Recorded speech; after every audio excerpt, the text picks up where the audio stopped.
This is class 12th, chapter 6, International Organizations. Overview. In this chapter, we shall discuss the role of international organizations. After the collapse of Soviet Union, we shall examine how in this emerging world there were calls for the restructuring of international organizations to cope with the various new challenges, including the rise of US power. The potential reform of the United Nations Security Council is an interesting case of the reform process and its difficulties. We then turn to India's involvement in the UN and its view of Security Council reforms. The chapter closes by asking if UN can play any role in dealing with a world dominated by one superpower.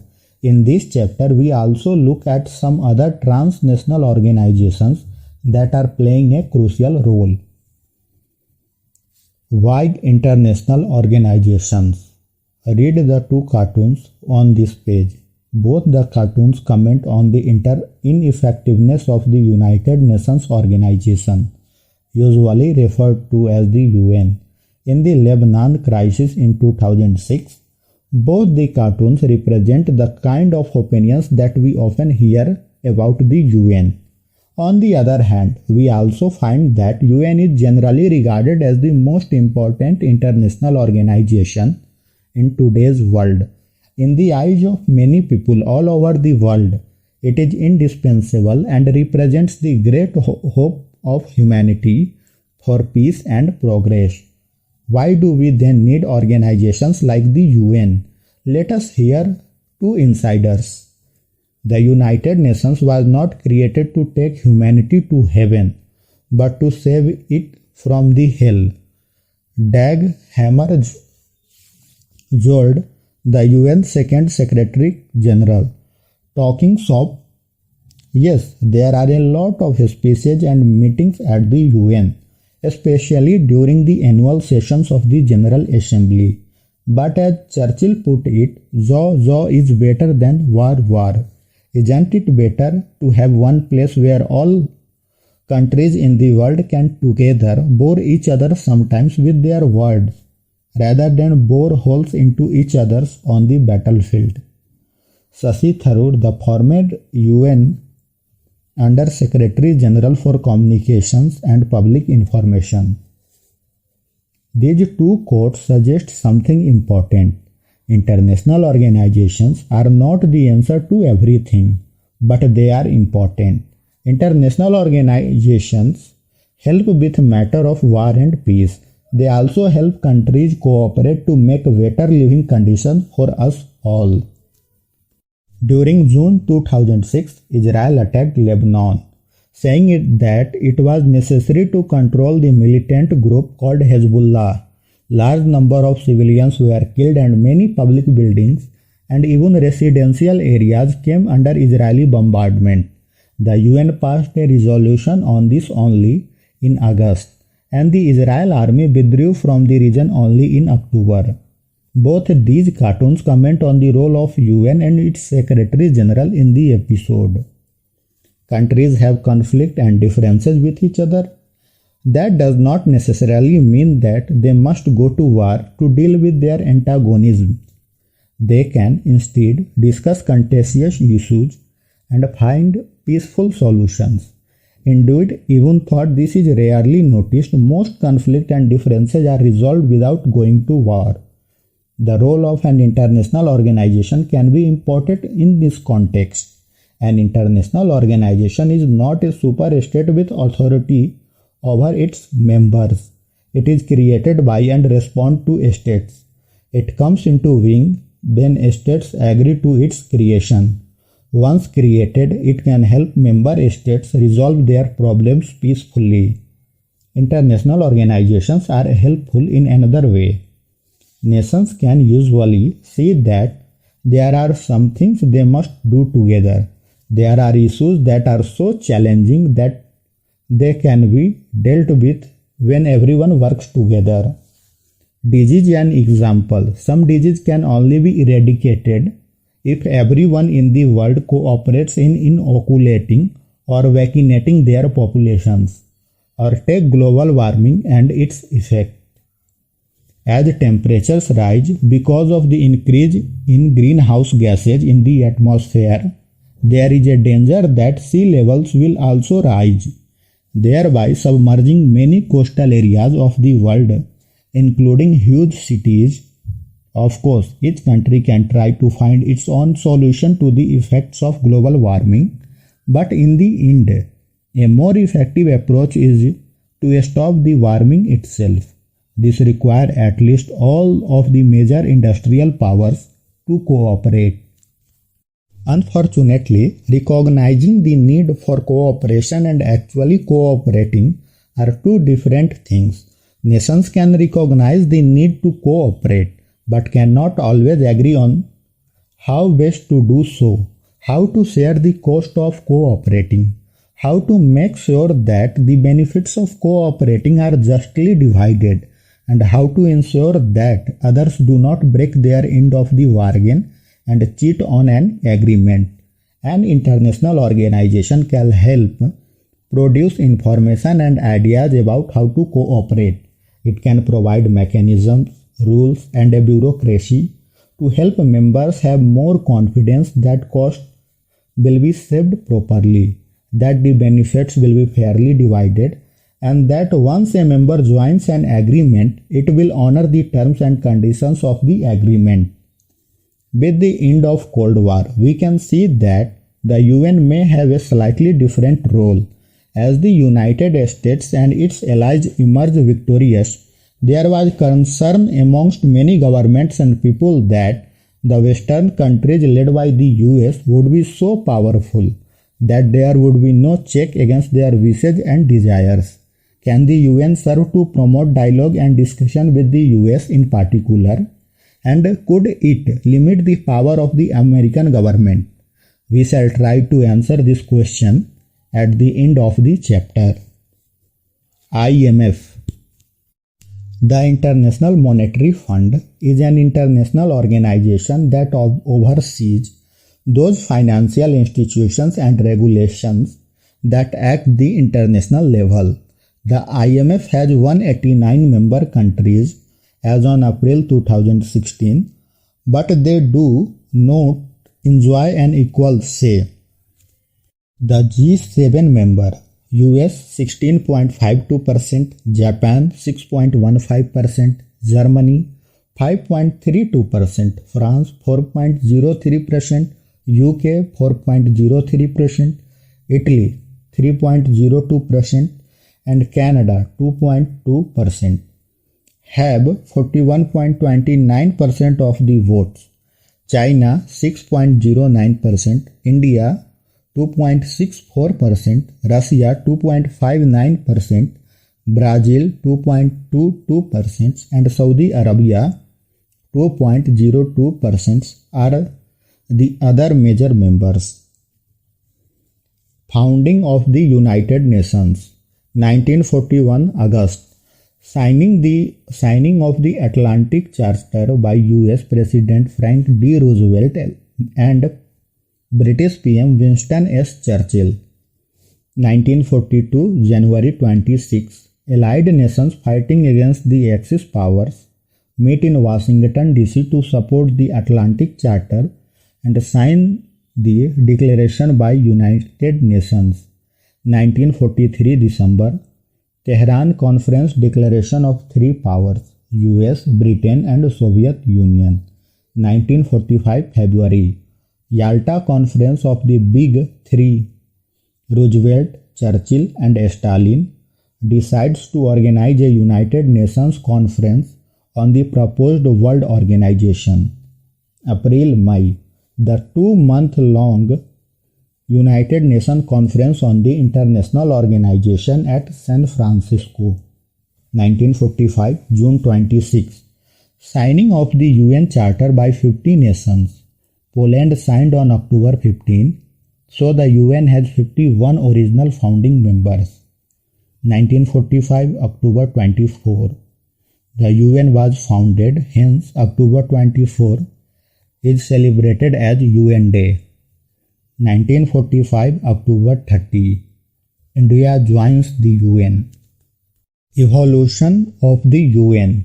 The First World War encouraged the world to invest in an international organization to deal with conflict. Many believed that such an organization would help the world to avoid war. As a result, the League of Nations was born. However, despite its initial success, it could not prevent the Second World War, 1939 to 45, and many more people died and were wounded in this war than ever before. The US Office of War Information created the above poster during the Second World War, as per the declaration by United Nations of 1942. The poster features the flags of all nations that were part of the Allied forces. It reflects the belligerent origins of the UN. The UN was founded as a successor to the League of Nations. It was established in 1945, immediately after the Second World War. The organization was set up through the signing of the United Nations Charter by 51 states. It tried to achieve what the League could not between the two world wars. The UN's objective is to prevent international conflict and to facilitate cooperation among states. It was founded with the hope that it would act to stop the conflicts between states escalating into war, and if war broke out, to limit the extent of hostilities. Furthermore, since conflicts often arose from the lack of social and economic development, the UN was intended to bring countries together to improve the prospects of social and economic development all over the world. By 2011, the UN had 193 member states. These included almost all independent states. In the UN General Assembly, all members have one vote each. In the UN Security Council, there are 5 permanent members. These are the United States, Russia, the United Kingdom, France, and China. These states were selected as permanent members as they were the most powerful immediately after the Second World War and because they constituted the victors in the war. The UN's most visible public figure and the representative head is Secretary General. The present Secretary General is Antonio Guterres. He is the 9th Secretary General of the UN. He took over as the Secretary General on 1 January 2017. He was the Prime Minister of Portugal 1955 to 2002 and the UN High Commissioner for Refugees 2005 to 2015. The UN consists of many different structures and agencies. War and peace and differences between member states are discussed in the General Assembly as well as the Security Council. Social and economic issues are dealt with many agencies, including the World Health Organization, the United Nations Development Programme (UNDP), the United Nations Human Rights Commission (UNHRC), the United Nations High Commission for Refugees (UNHCR), the United Nations Children's Fund (UNICEF), the United Nations Educational, Scientific and Cultural Organization (UNESCO), among others. Reform of the UN after the Cold War. Reform and improvement are fundamental to any organization to serve the needs of a changing environment. The UN is no exception. In recent years, there have been demands for reform of the whole body, of the world body. However, there is little clarity and consensus on the nature of reform. Two basic kinds of the reforms face the UN: reform of the organization structures and processes, and a review of the issues that fall within the jurisdiction of the organization. Almost everyone is agreed that both aspects of reform are necessary. What they cannot agree on is precisely what is to be done, how it is to be done, and when it is to be done.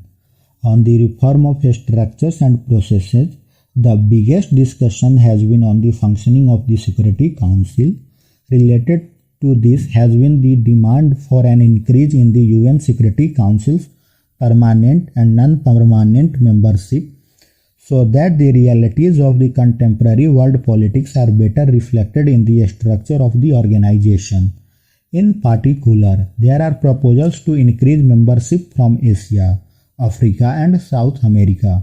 Beyond this, the US and the other Western countries want improvements in the UN's budgetary procedure and its administration.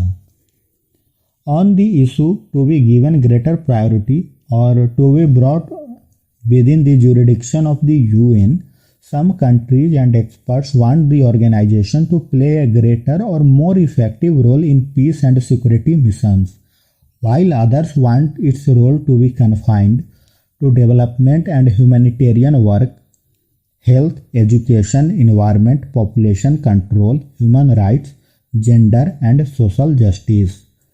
Let us look at the both sets of reforms, with an emphasis on reforms of the structure and processes.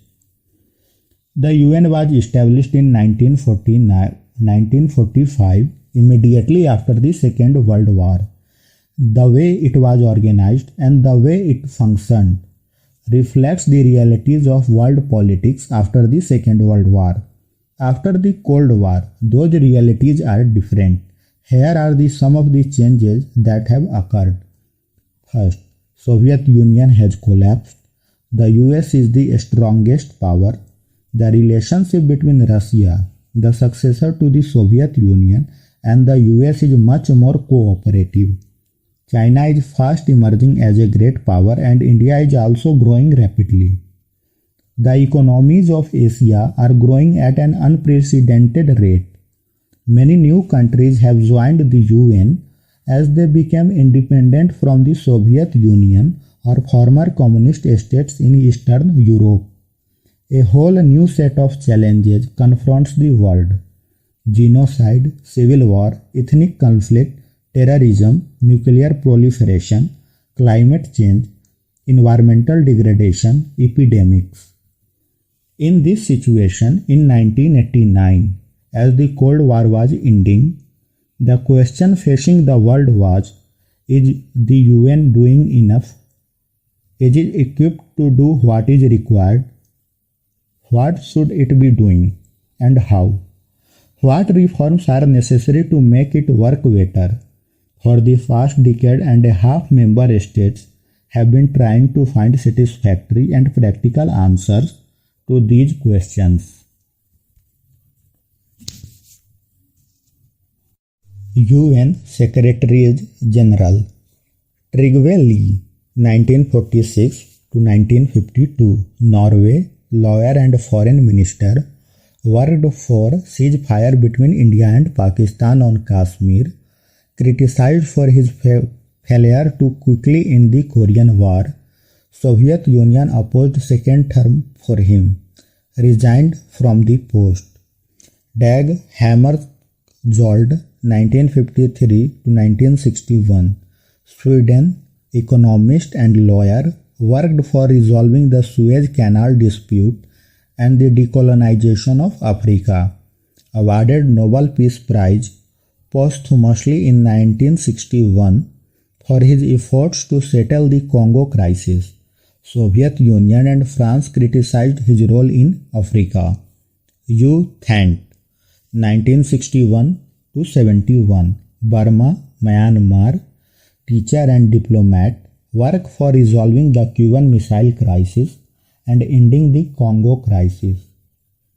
Established the UN peacekeeping force in Cyprus, criticized the US during the Vietnam War.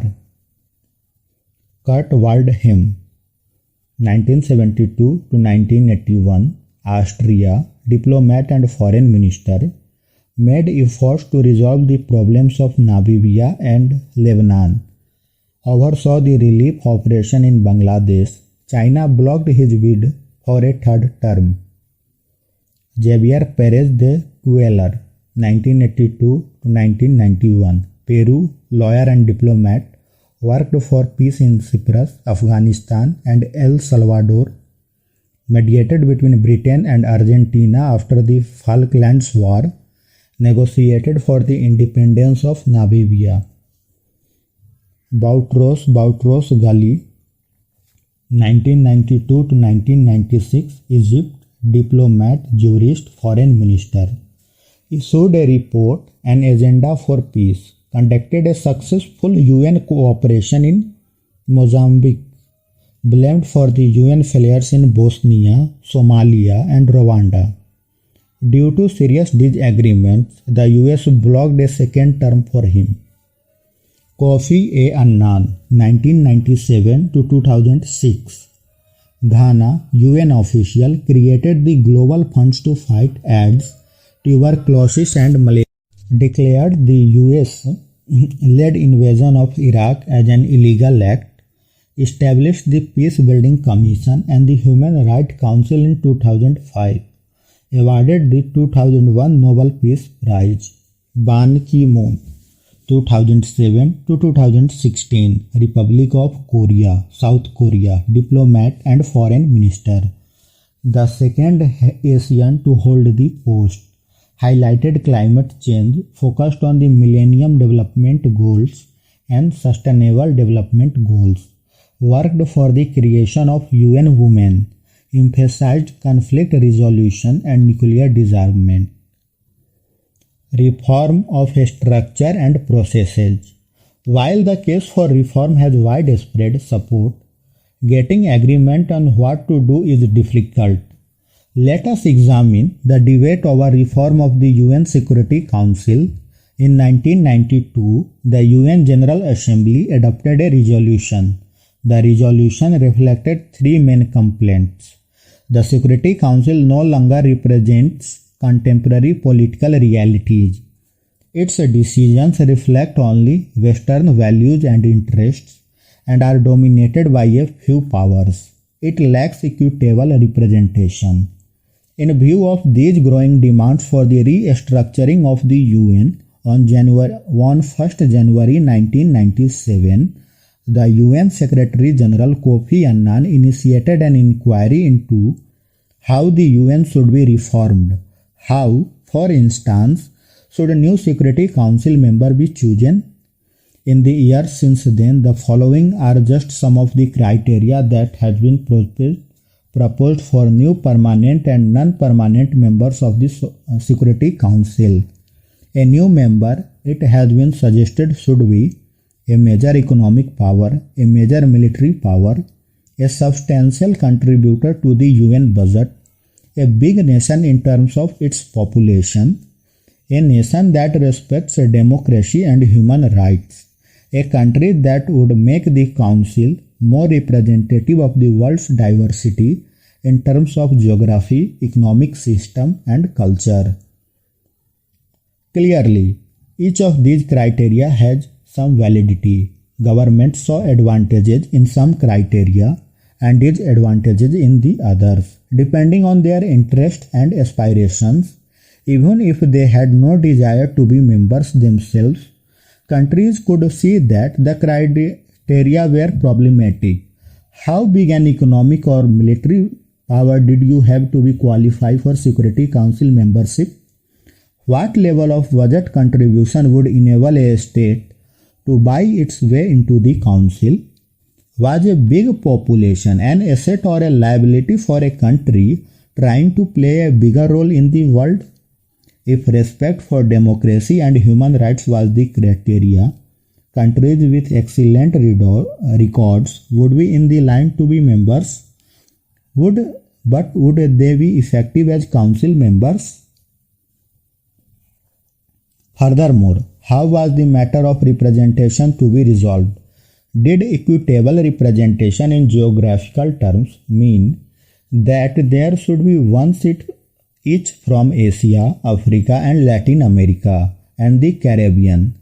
Should the representation, on the other hand, be by regions or sub-regions rather than continents? Why should the issue of equitable representation be decided by geography? Why not by the levels of economic development? Why not? In other words, give more seats to the member of the developing world. Even here, there are difficulties. The developing world consists of countries at many different levels of development. What about culture? Should different culture or civilization be given representation in a more balanced way? How does one divide the world by civilization or cultures, given that nations had so many cultural streams within their borders? A related issue was to change the nature of membership altogether. Some insisted, for instance, that the veto power of the 5 permanent members be abolished. Many perceived the veto to be in conflict with the concept of democracy and sovereign equality in the UN, and thought that the veto was no longer right to or relevant. In the Security Council, there are 5 permanent members and 10 non-permanent members. The Charter gave the permanent members a privileged position to bring about the stability in the world after the Second World War. The main privileges of the 5 permanent members are permanency and the veto power. The non-permanent members serve for only 2 years at a time and give way that period to newly elected members. A country cannot be re-elected immediately after completing a term of 2 years. The non-permanent members are elected in a manner so that they represent all continents of the world. Most importantly, the non-permanent members do not have the veto power. What is the veto power? In taking decisions, the Security Council proceeds by voting. All members have one vote. However, the permanent members can vote in a negative manner, so that even if all the other permanent and non-permanent members vote for a particular decision, any permanent member's negative vote can stall the decision. The negative vote is the veto. While there have been a move to abolish or modify the veto system, there is also a realization that the permanent members are unlikely to agree to such a reform. Also, the world may not be ready for such a radical step. Even thought the Cold War is over. Without the veto, there is danger, as in 1945, that the great powers could lose interest in the world body, but they would do what they pleased outside it, and that without their support and involvement, the body would be ineffective. Jurisdiction of the UN. The question of membership is a serious one. In addition, there are more substantial issues before the world. As the UN completed 60 years of its existence, the heads of all the member states met in September 2005 to celebrate the anniversary and review the situation. The leader in this meeting decided that the following steps should be taken to make the UN more relevant in changing context. Creation of a peace-building commission, acceptance of the responsibility of the international community in case of failures of national governments to protect their own citizens from atrocities, establishment of a Human Rights Council operational since 19 June 2006, agreement to achieve the Millennium Development Goals, condemnation of terrorism in all its forms and manifestations, creation of a democracy fund, an agreement to wind up the trusteeship council. It is not hard to see that these are equally contentious issues for the UN. What should be a peace-building commission do? There are any number of conflicts all over the world.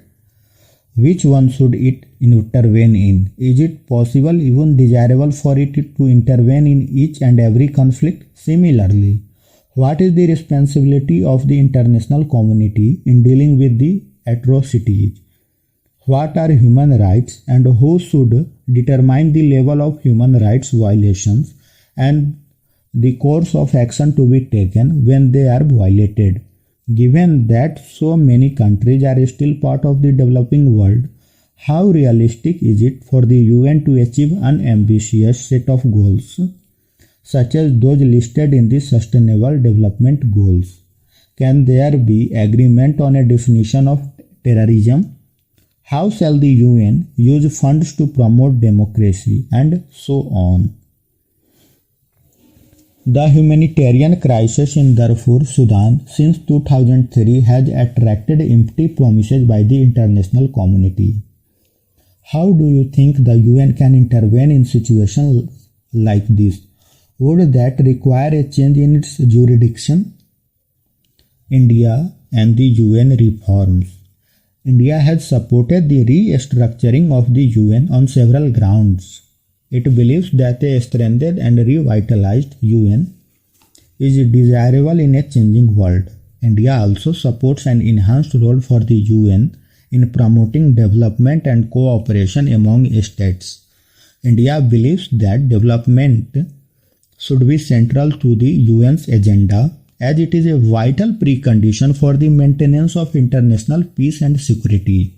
One of the India's major concerns has been the composition of the Security Council, which has remained largely static while the UN General Assembly membership has expanded considerably. India considers that this has harmed the representative charter of the Security Council. It also argues that an expanded council with more representation will enjoy greater support in the world community. We should keep in mind that the membership of the UN Security Council was expanded from 11 to 15 in 1965, but there was no change in the number of permanent members. Since then, the size of the council has remained stationary. The fact remains that overwhelming majority of the UN General Assembly members are now developing countries. Therefore, India argues that they should also have a role in shaping the decisions in the Security Council which affect them. India supports an increase in the number of both permanent and non-permanent members. Its representatives have argued that the activities of the Security Council have greatly expanded in the past few years. The success of the Security Council's actions depends upon the political support of the international community. Any plan for restructuring of the Security Council should therefore be broad-based. For example, the Security Council should have more developing countries in it. Not surprisingly, India itself also wishes to be a permanent member in a restructured UN. India is the second most populous country in the world, comprising almost 1/5 of the world population. Moreover, India is also the world's largest democracy. India has participated in virtually all of the initiatives of the UN. Its role in the UN peacekeeping efforts is long and substantial one. The country's economic emergence on the world stage is another factor that perhaps justifies India's claim to be a permanent seat in the Security Council. India has also made regular financial contribution to the UN and never faltered on its payments. India is aware that permanent membership of the Security Council also has symbolic importance. It signifies a country's growing importance in world affairs. This greater status is an advantage to a country in the conduct of its foreign policy. The reputation for being powerful makes you more influential. Despite India's wish to be a permanent veto-wielding member of the UN, some countries question its inclusion. Neighboring country Pakistan, with which India has troubled relations, is not the only country that is reluctant to see India become a permanent veto member of this Security Council. Some countries, for instance, are concerned about India's nuclear weapon capabilities. Others think that its difficulties with Pakistan will make India ineffective as a permanent member. Yet others feel that if India is included, then other emerging powers will have to be accommodated, such as Brazil, Germany, Japan, perhaps even South Africa, whom they oppose. There are those who feel that Africa and South America must be represented in any expansion of the permanent membership, since those are the only continents not to have representation in the present structure. Given these concerns, it may not be very easy for India or anyone else to become a permanent member of the UN in the near future. The UN in a unipolar world. Among the concerns about the reform and restructuring of the UN has been hope of some countries that changes could help UN cope better with a unipolar world in which the US was the most powerful country without any serious rivals. Can the UN serve as a balance against US dominance? Can it help maintain a dialogue between the rest of the world and the US and prevent America from doing whatever it wants? The US power cannot be easily checked.